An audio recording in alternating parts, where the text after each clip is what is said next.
Greetings, ladies and gentlemen, and welcome to this latest version of Tales from Outer Space, where I take an HFY story from somewhere around the internet and read it aloud for your enjoyment.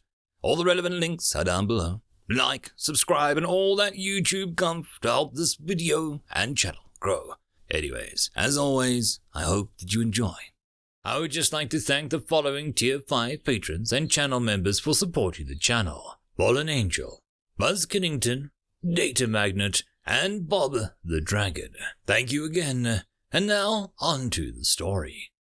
On the Souls of Humanity, or Seriously Do Not Touch, written by Tiny Bard.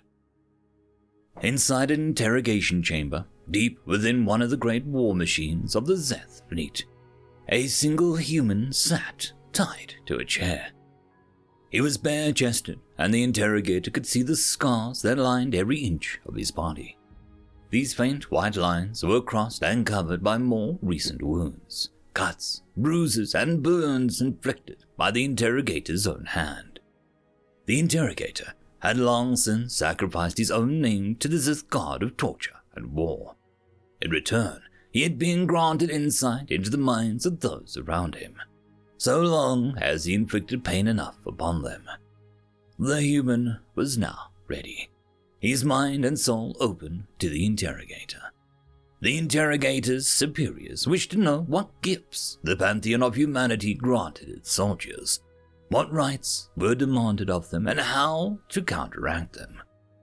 The interrogator stepped in front of the human, careful to make his steps ring ominously upon the metal floor. He leaned close to the human's face and smiled as the human forced a single eye open, while the other remained shut due to swelling. The interrogator raised a single, long finger to his lipless mouth and smiled, the expression he knew to be unnerving as a snore. Of course, the human couldn't speak even if he wished to, as his mouth was gagged. Now was not the time for the glorious song of his screams to ring out. The interrogator needed to concentrate. The interrogator reached out with his mind, feeding towards the connections wrought in the soul of his victim from the pain it inflicted. He found the human soul visibly, yet veritably glowed with power. This was a powerfully gifted soldier indeed. The interrogator thought the glow of the soul rivaled that of the commander of this great vessel. The human stiffened as he felt the tendrils of the interrogator's power driving deeper and deeper into his soul. The interrogator began to see his thoughts and let the experience wash into him. This would be the first route into the depths of the human soul. Crewman Jacobson had been warned during his training that some of the Zith torturers were telepaths. Telepathy was rare enough amongst the Terran military forces that he had not been able to attend the resistance training, even though he had volunteered for it. Instead, he had to rely solely on the theoretical training that he'd been given. The interrogator felt himself pull out of the human's mind slightly at the strange thought. Voluntarily subjecting oneself to telepathic invasion. Not even the most bloodthirsty or fanatical members of the Zith pantheon demanded such a sacrifice. Telepathic invasion was dangerous to the victim. It could often lead to a lifelong impairment of the mind and body. The gods of humanity must be vile indeed. The interrogator let the thoughts of the human flow over him once more. Jacobson thought back to the lecture that he had attended in the academy. The balding man in a hover chair had spoken in depth about his experience with a telepath. No matter how strong you are mentally, a telepath is going to get into your head somehow, the man said. Most human telepaths are adherent to Gaia. The interrogator made a mental note of the name before allowing the thought to wash over him again. But there are a fair amount of mutants who possess the ability, not to mention the Zith. There seem to be a larger number of telepaths amongst them than among humanity, leading us to think that they have either bred selectively for the trait or their pantheon is freer with the gift than Gaia is. The interrogator held the thoughts in place, freezing the human's mind. He reached over to the table nearby and scribbled a note. The first name of the deity found in the subject's mind was Gaia. The domain and nature of this deity is yet unknown. It is not yet clear if this Gaia is the name of a particular god or the human name for their own pantheon. Further study will be required. Notably, the human do not seem to have a large number of telepaths. This Gaia seems to hold the gift in reserve for the devout. Additionally, as a species, it seems that genetic mutation is common, possibly even accepted amongst the species. This may indicate a fresh-crafted deity holds primary sway over the pantheon. I shall delve deeper to see if this human's mind holds more answers. The interrogator let the human's mind flow forward, nudging slightly in the direction of the Gaia. Jacobson wasn't particularly devout in worship of Gaia. What? His mother would have been mortified to see how rarely he attended service anymore. But he hardly had time for worship, especially with the war and everything. He promised himself that he would go back to attending temple if he got out of this. He knew that Gaia wasn't particularly fond of war, especially amongst her children. But he also knew that she understood the necessity with the Zith threatening all of humanity. The interrogator once again froze the human's mind and leaned away, disturbed. This human had a soul as powerful as the most devout, and yet he rarely attended any worship whatsoever. The interrogator made another note. The human mind holds very little devotion to this Gaia, but I have been unable to locate any other name of a deity despite turning the subject's mind towards worship in general. Perhaps the pantheon of humanity hides itself from the knowledge of captured soldiers to keep the pantheon of Zith from discovering their identities and weaknesses. Still, such an expungement should have weakened the gifts the soldier had received and left obvious holes in his mind. I shall need to delve deeper into the fabric of his soul to find the scars. May Holy Creth guide me. Jacobson felt the attention of the interrogator return. Those blips were strange and uncomfortable, but he recognized brain freeze from the lectures. Instead of following along Jacobson's train of thought again, the interrogator pushed down beneath. It felt to Jacobson like hot knives digging into every inch of him, pushing deeper and deeper until they were cutting into something beyond his body. Jacobson understood instinctively that the interrogator was digging into his very soul. He writhed and screamed into his gag, but was unable to do anything more than endure as the interrogator tore him apart. The interrogator held in the essence of the human soul before him. He could see no scars upon it. Indeed, it did not even have the patchwork appearance of one who was beheld by a deity and had the power injected into them.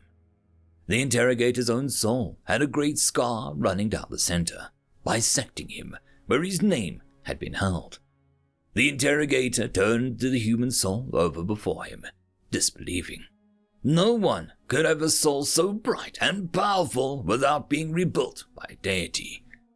Experimentally, the interrogator tried to excise a small piece of the human soul to examine its composition.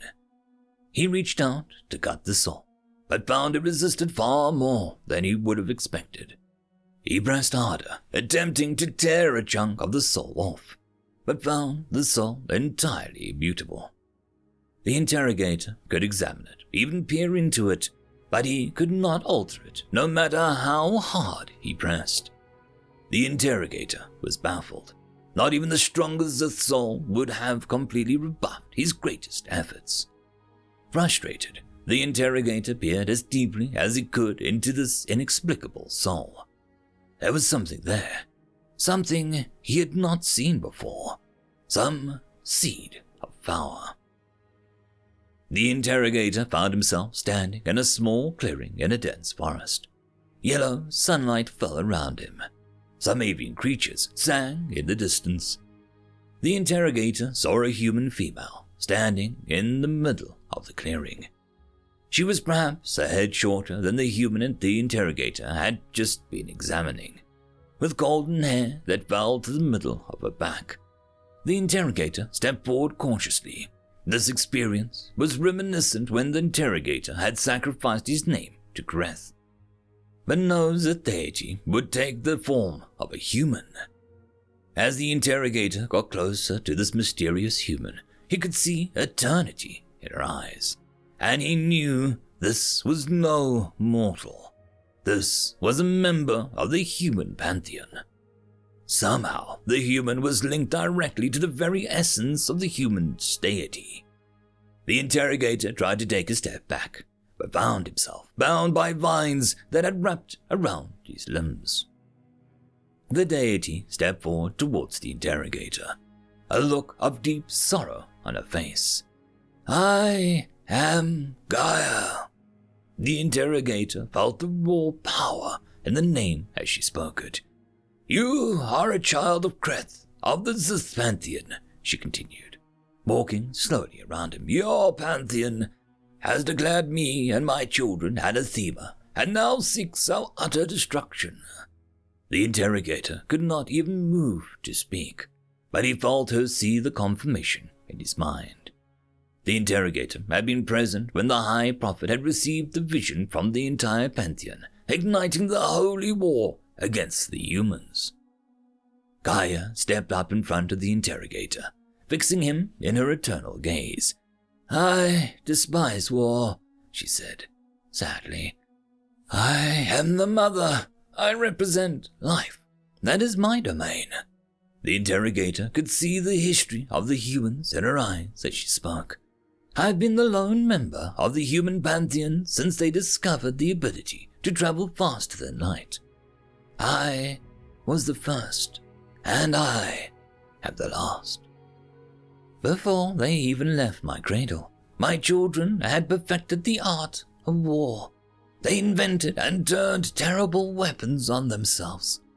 My children are wild. They seek freedom above all else and want not to be bound. They destroyed the budding deities that they would have come to rule them. My children would have destroyed themselves if I had not spoken to them. I granted them the ability to travel faster than light and begged them to go out amongst the stars and live." The interrogator could see the deaths of the primordial human deities as the humans turned terrible weapons upon them and rent them asunder. He could see this Gaia kneeling and pleading before the leaders of humanity to not destroy themselves. Gaia turned away from the interrogator as tears welled up in her eyes. "I am not like your pantheon," she said, wiping her eyes and turning back to meet his gaze. "I do not directly interfere with my children's souls. But then, even referring to them as my children marks me as different from your gods, doesn't it?" The interrogator gritted his teeth. This was true. The pantheon of Zith considered the Zith useful tools, perhaps valuable servants to the more kindly. As far as the interrogator knew, none of the Zith pantheon took a paternal role for his species. It was an honor to be of use to the pantheon. The souls of the most valuable servants were taken and used to enhance the next generation of Zith. The interrogator's own enhanced soul was taken from one of these exalted ones. "As I said, my domain is life and the natural world," Gaia continued. "I cannot grant the same gifts that your pantheon grants for power in war." Gaia turned and began to walk away from the interrogator as vines began to constrict around him. "I have instead granted each and every one of my children a seed of my power. The seed makes their souls immutable to all outside influence and grants them potential." The way Gaia said that last word made it echo in the interrogator's mind, much like Gaia's name had when she spoke it. My children can adapt to any situation, changing and manipulating their own souls to grant themselves power. Often, like so many other things, they have turned this ability upon themselves. But your gods have given them a threat against which they can unite. Gaia wrapped her arms around herself in a posture that spoke of great fear. I have glimpsed their potential. She turned back to the interrogator. Sadness etched into her face.